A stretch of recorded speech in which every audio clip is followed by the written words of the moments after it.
obscure world of parking. We use it every day, but have we really capitalized on the intricacies of our industry? In this podcast, the Parking Network will go behind the scenes and talk to industry professionals about all things parking, from the horizon of evolving technology and even stories of the old days. We hope to encourage and inspire operators and property managers alike to look at parking through a new lens. Welcome to the Our Parking Industry Podcast. I am Krista Olien. We're here with Leigh Thomas from the Parking Network, and we have a special guest today, Rami Arafat from ParkHouston. Rami, would you like to introduce yourself a little bit? Tell us about your history in the industry, how you came to be at ParkHouston. Just touch on it a little bit. Sure. Good morning. My name is Rami Arafat. I work for ParkHouston. We used to be called Parking Management for a very long time, and then we had a name change a few years ago.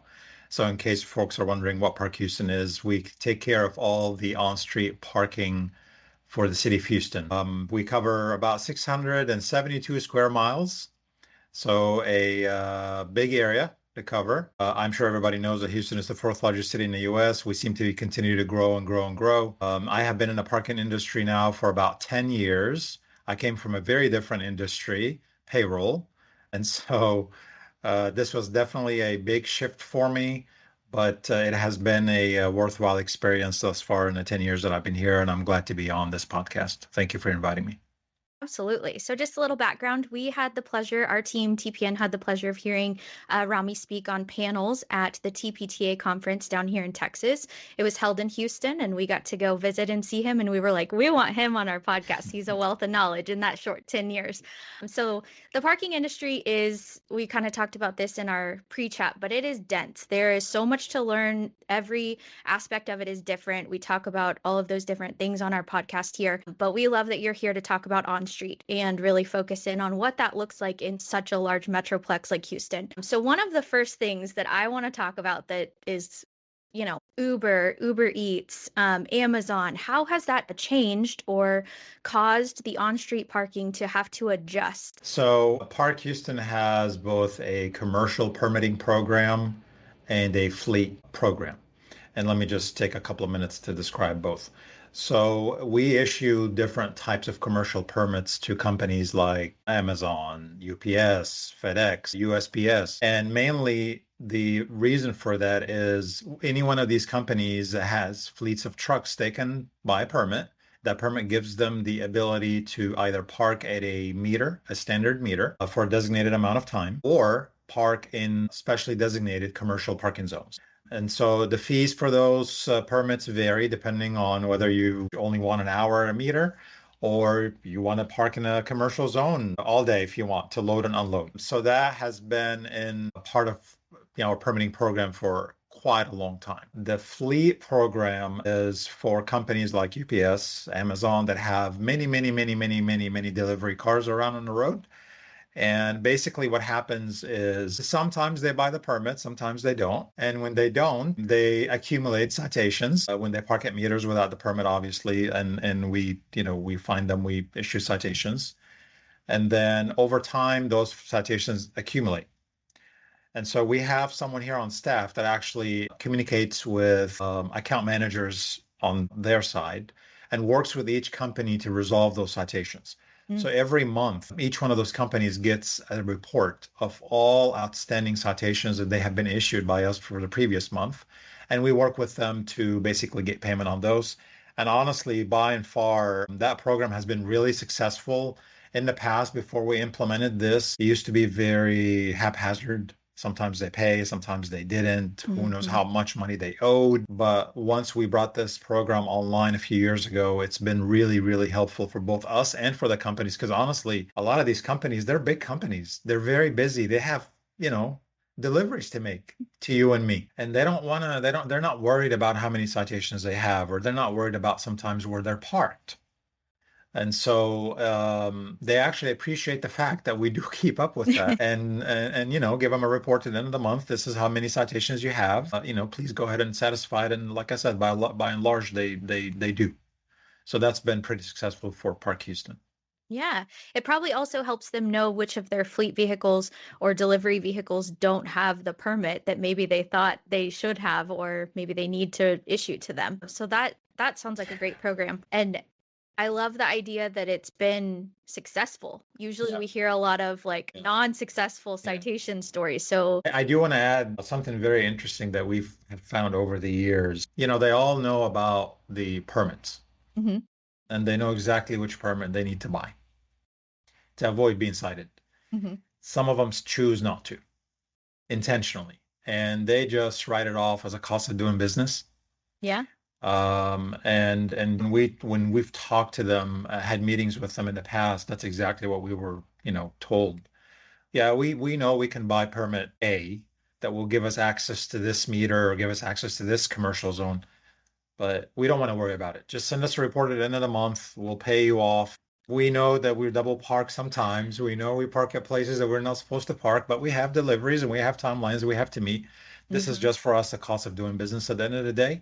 And so, even from that perspective, even though they do acknowledge that sometimes they do weird parking things, it still works out. And we still have that understanding between us and them, and we work very well with them. So That's awesome. So Park Houston gets the revenue for the parking space that's being occupied, just in a different way. that's correct. And I I think about appreciate, it. Oh, go ahead, Leigh.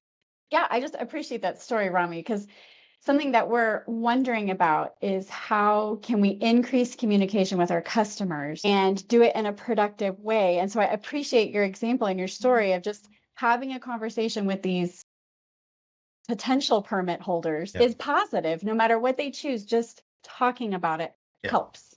Absolutely. And that's exactly what we have found. The more we communicate with them, the better understanding we have of their needs and the better understanding they have of our needs. And so it works out for both parties. And it sounds like Park Houston values the relationship over valuing really strict procedures and policies. So that's Yeah. positive also. Yeah, we don't want to be punitive, right? Yeah. We're Yeah. not in the business of doing that. But there are some parking regulations because you just can't allow everybody to park everywhere, especially those big delivery trucks. And so, it's a continuous thing. You have to continue to work with, remind them of regulations and, hope that they will do it right. And by and large, they do. Obviously, we don't ticket them every day. We don't ticket the same trucks every day, although Mhm. we have a couple of it's interesting because, when you've worked in this industry for a while as an officer, for example, a compliance officer, Mhm. you kind of get to know who parks where and when. So you can almost predict when the delivery truck is going to show up and who's going to be in it based on the route. So we've heard stories over the years like, yeah, yeah, John Doe, yeah, yeah. I'm sure I'll see him tomorrow because he always shows up at this spot at 3 p.m. So you all have those frequent flyers. I like it. Okay, so let's jump into the next concept. So Sure. whenever we were at TPTA this summer, whenever you were speaking on a panel, you told your experience with hang tags and Mhm. how Park Houston has gone through the evolution from hang tags to virtual permits. Mhm. We see hang tags prevalent in university parking and on-street parking, so it's not unique to on-street. But how have you managed and handled a smooth or relatively smooth transition from hang tags to virtual permits? So I gotta tell you, again, it's a little bit funny, a little bit stressful. I've been here for 10 years. For almost the entire 10 years, myself and my boss, Maria, we've been trying to get this virtual permit thing to launch. And I jokingly went to her, I think last year or a year before, and I said, look, I know you're going to fire me if this doesn't happen like in the next year or so, because we've been working on it for 8 or 9 years. So we have it finally. It's one of the biggest projects that Park Houston took on. To your point, massive change. People generally don't like change, especially when it comes to parking.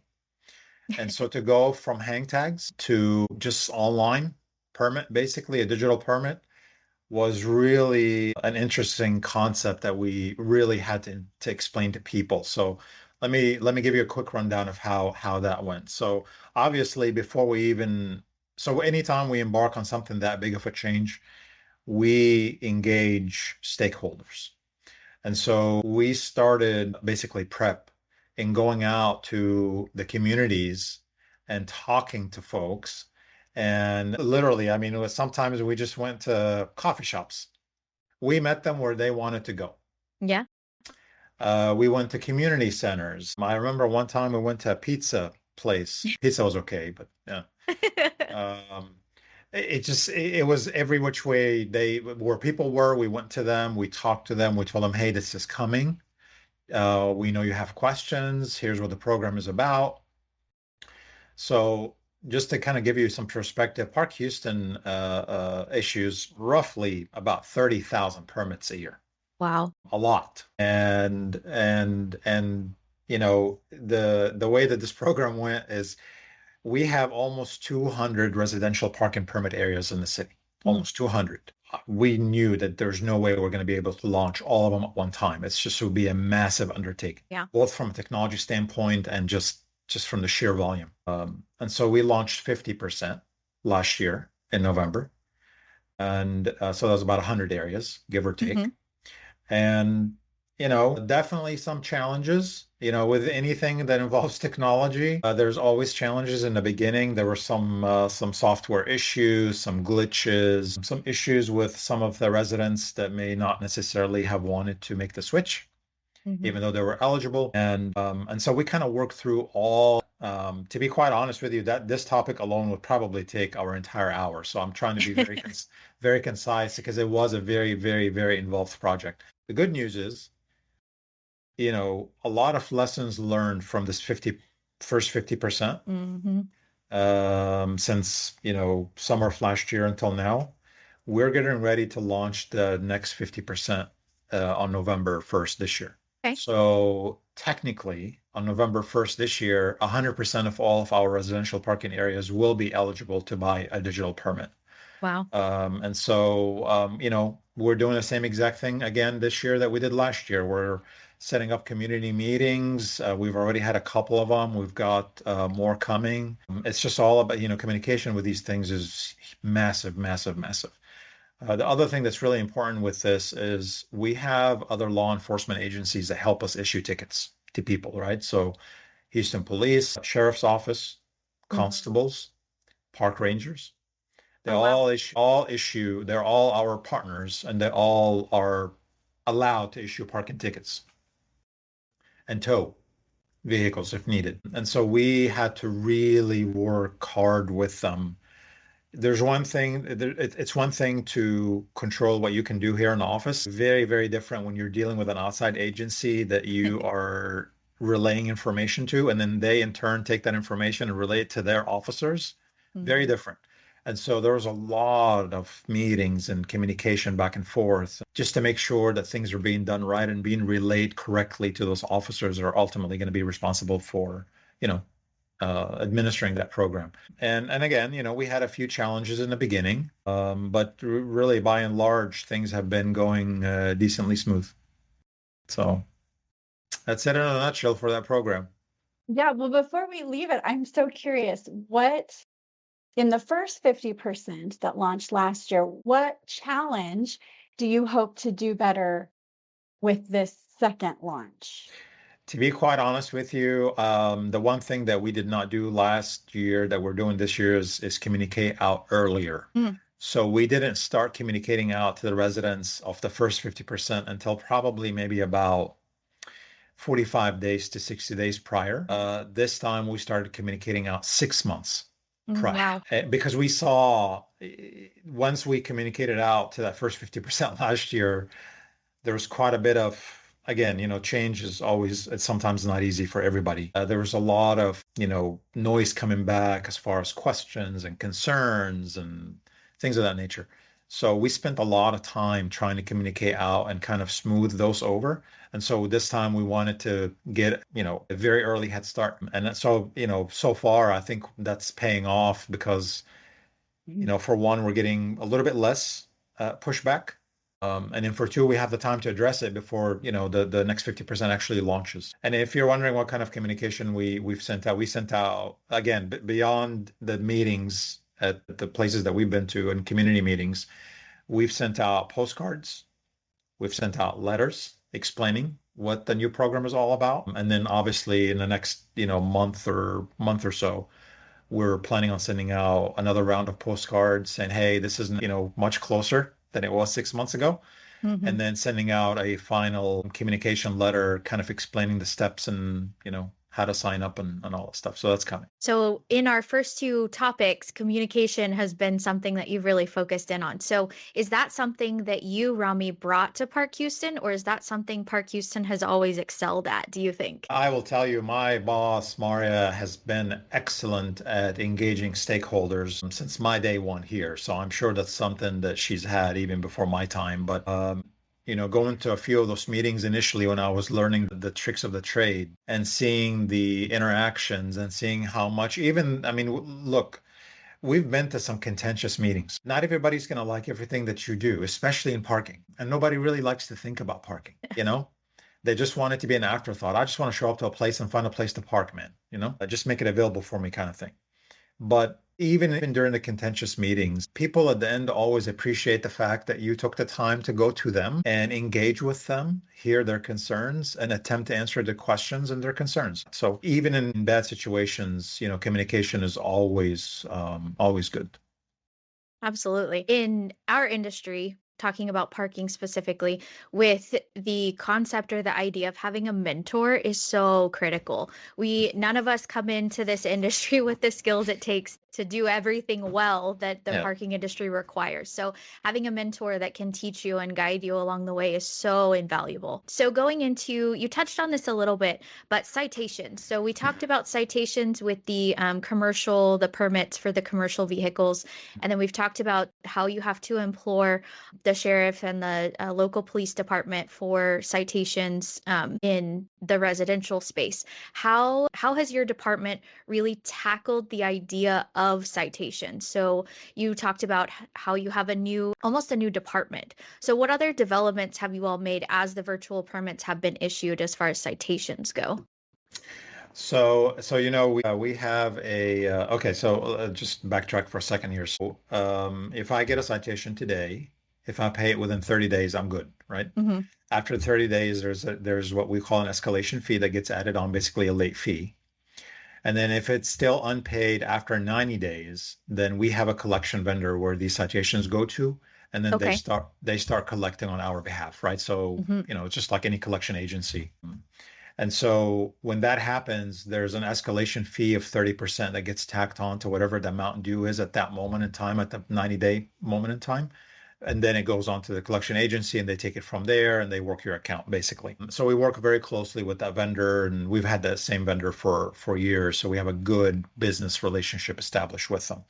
So before it even gets to that point, if you get a citation from us, you're going to get what we call a courtesy notice, right? Saying, hey, Rami, parked wrong, courtesy notice. You may have found a citation on your, windshield or what have you. Please take care of it within 30 days. And then I believe that happens on the 14th or 15th day after the ticket was issued, right? So within the first 2 weeks. And then we send another letter right before the 30 days are up. Hey, citation is still due. After 30 days, this is what's going to happen. And then right before it goes to collection, we send another letter saying, hey, your account is still past due. Please pay it. If you don't, after 90 days, you'll go to collections. You'll get another 30% fee added on, blah, blah. There's one caveat to that, though. So this happens. So if you get 3 or more unpaid parking citations on your record, then you're eligible for booting. You're eligible Okay. booted if you find your car. The one caveat to that is handicap citations. That only takes one. Oh, wow. If you get one handicap citation, it's a pretty hefty fine. It's $500. And you don't pay it, and we find you again, then your plate is eligible to be booted immediately. Okay. If it's unpaid. So, but we try to work with the customer even before it ever gets to either a booting or a collection. We send out again, multiple letters. We've tried in the past to work with the legislature to try to get this isn't like habitual offenders to get a hold on the registrations for cars, until that's paid, but it's been unsuccessful. That's always been shut down. And I'm reading through my note here to make sure I covered all the stuff on it. But sometimes people just won't pay, no matter how much you try. And even when it gets to collections, there are quite a few accounts that they have had for years, and it's just people just won't they won't pay. Yeah, the follow through is difficult. So, like you're saying, talking to the legislature about going after their registration in some sort, you have to have a collateral. I talked about university parking earlier, but I feel like there's a lot of similarities. So, with university parking, they withhold your diploma if you don't pay your parking. They have some collateral they can withhold. City parking or on-street parking is a little different. There's not much power there.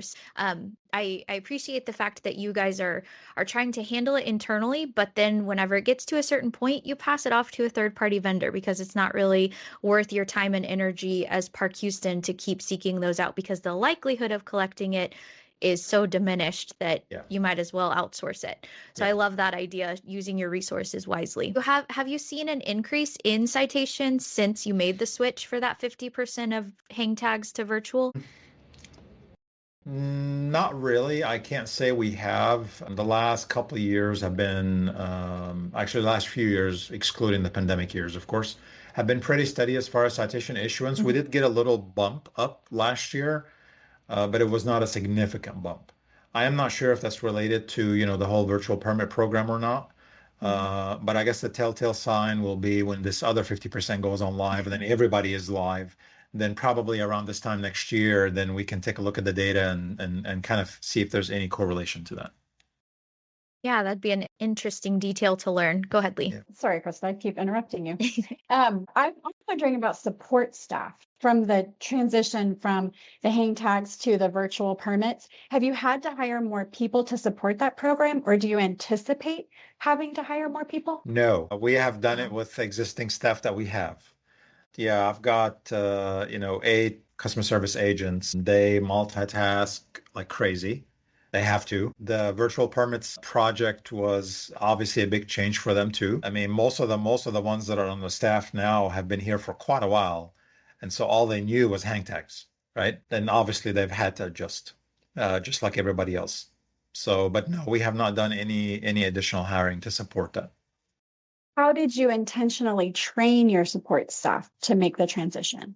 So we literally just held internal training sessions. So we would go to a conference room and have a few slides to go over what the change is going to look like and what they need to tell the customer when they call, what they need to, and we had some frequently asked questions that we passed on to them, some anticipation of questions that would be asked from the public. That was very helpful. So it's just a combination of just internal training and frequently asked questions. And obviously, we told them that sometimes you're going to get questions that are not on here. We can't anticipate everything, but we all support each other and we'll find an answer for you. So That sounds like a great company culture. yeah, it's they're wonderful agents and they adjust. They adjust to change. Good for them. We Well, have that kind of leads into our next question about customer service. It's obvious that it's a really important piece of your operation and you're really intentional about it. But do you have any funny or interesting customer service stories that you'd be willing to share with us? Yeah, I think I would say most of them would say that most of the interactions that we have are decently positive, but we definitely get our fair share of very contentious calls and some nasty, voicemails and messages. We have had letters sent to us in the past from folks in the mail. It's like, really, you took the time to write this. But I do remember one really odd situation that happened. So, I mentioned previously that we boot cars. Booting is one of the most contentious things that we do, obviously, for obvious reasons, right? You come out and there's a big old yellow boot on your car and you can't move it. Some folks go crazy when they see that and they do really weird, odd things to try to get the boot off. And some folks just become really angry and they call and they give us a piece of their mind. So there was one of those situations that happened before. This was a few years back. And initially, the conversations and the communication with that customer was obviously very, very, very bad. They were extremely mad, extremely upset. They wanted to boot off, swearing at everyone. I believe they talked to maybe a couple of customer service agents hoping to get different answers. Obviously, they all tell them the same thing. So every time they heard something that they didn't want, they got madder and madder. Anyways, ultimately, they called a third time and they spoke to a different agent, right? We were hoping that maybe, okay, look, this is the third time, same thing, just, let's make it happen. And I don't, until this day, I don't know exactly how that agent was able to do this, but they were able to calm them down to and explain things to them to a point where I think it was like 2 or 3 days later, this agent, got a flower arrangement from that customer as a thank you Oh, for literally taking them from a situation that was incredibly bad and upsetting to understanding why the boot was on, to explaining their options to them on how to get it resolved, to, if I remember correctly, I think the thank you note was essentially basically telling them, look, I was on the edge. You kind of brought me back from the edge. Thank you for doing that. If I hadn't talked to you that day for you to calm me down and kind of, put some sense back in me, I would have had a much worse day. So thank you. And that was, yeah, yeah, with a wonderful flower arrangement in tow. So obviously, we took pictures around the office with it because it hasn't happened since. And we don't know when it's going to happen again, if ever. So, that was really a good example that sticks out. Another one, real quick, is this is just, to kind of give you an idea of, what happens in some of these meetings that we have with the community, right? So we have a pretty popular destination area here, and they have parking challenges because people frequent the area a lot. One of the residents in there, we had meters in the area, right? But one of the residents in the area wanted that particular meter in front of her home to be gone. And we kept telling her, if we do that, people are going to know and they're going to flood your street with parking and you're not going to like it. She went to mayor and council and all this stuff, and I want it gone. So ultimately, we took it, and she would go to meetings and just, raise issues about the meter and all this stuff. Ultimately, we took it away. Within weeks, exactly what we predicted would happen and warned her about started happening. And she called us asking to please bring the meter back because she can't keep up with the parking anymore in the area, how flooded it became. But the moral of the story is she now is one of our biggest advocates for why paid parking in neighborhoods sometimes is necessary. So she went from being a very contentious customer to actually one of our biggest advocates. So now she shows up to meetings and does exactly the opposite of what she used to do.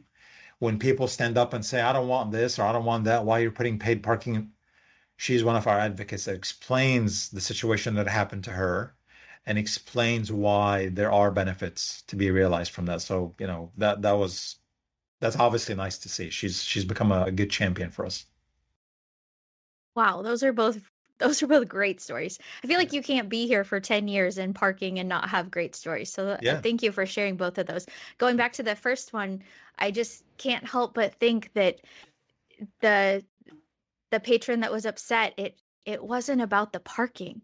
That's not what they were upset about. That it was something else going on in their life. It wasn't the parking. And so the fact that your customer service representative was so patient and well trained to take the time to talk to that person that was going through something that we will probably never know what it was specifically.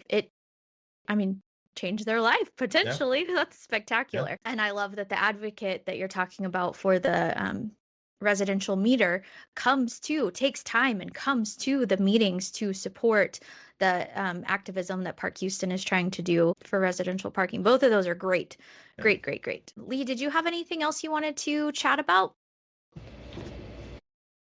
Well, since it looks like we have a little bit of time left, Rami, I just was wondering, we're always wanting to provide knowledge and resources for our listeners. So, from your seat in municipal parking, what advice do you have to other managers to help them do their job better, more smoothly, more efficiently, with more dignity? Just give us some advice. So this is just from my own experience. Transparency is key. You've got to be upfront about what your intentions are with the programs that you have. You have to be honest with the public. Sometimes we don't know the answer to some things. Parking is kind of like a gray area. Sometimes it's not black and white, you know? And that is something that I had to adjust to because I came from an industry that was very black and white, right? Payroll. I mean, I want to make sure that your paycheck every 2 weeks is correct. And there's no gray about it. It's, what your pay is, and I got to get you that pay every time. And so that was definitely an adjustment for me, but that is resolved by just being transparent with the public. If you don't know the answer to something, tell them I don't know, but I will find out. Mhm. If you do something wrong, you just own up to it and you say, I'll do better next time. And you do better next time as you learn as you go. I think soliciting feedback from, stakeholders is always important. Projects and things in parking in general always go better when you engage the stakeholders early on and keep them engaged throughout the whole process. And you want to tell folks, look, I'm not in a business to punish you. Mhm. If I'm in a business to help you mitigate negative impacts on your area, whatever that area is. And when they see that in the practices and the things that you do, I think it develops an appreciation between both parties. Again, not everybody's going to be happy with everything that we do in parking, but as long as you're honest and as long as you own up to your mistakes and you do better the next time and they see that, I think I've found most people to be understanding and willing to work with you and make sure that you're successful. So that'll probably be the piece of advice that I would give. It seems like you guys at ParkHouston keep in the forefront of your mind that parking is really a relational task. It's actually not about cars, it's actually about humans. And talking to those humans is so important. So I have just enjoyed this conversation so much, Rami. Thanks for being here today. No, thank you. I appreciate you guys inviting me. This was great. Yeah. So, Rami, can you remind us of your title at ParkHouston, and can you share any details you want to close with? So I'm a senior division manager officially. I'm basically a deputy to the parking director, who is Rami Arafat here. So I managed operations for her. And just again, I was really happy to get on this, and I appreciate the conversation. I appreciate you guys giving me the platform to do this, and all the best to you. Thank you for having me. Absolutely. Thank you, Rami. And this is the interview with Rami Arafat from ParkHouston, and we hope you will join us next time on our Parking Industry Podcast. See you later. To quote one of the greatest business minds of our time, Charles Munger, he said, "The best thing a human can do is help another human being know more." Here on our Parking Industry Podcast, we want to provide knowledge and resources. If you heard something that sparked your curiosity in today's episode, please reach out on our socials at TPN Consulting. You can find us on LinkedIn, Facebook, YouTube, and Instagram. Don't forget to subscribe and follow. See you next time on our Parking Industry.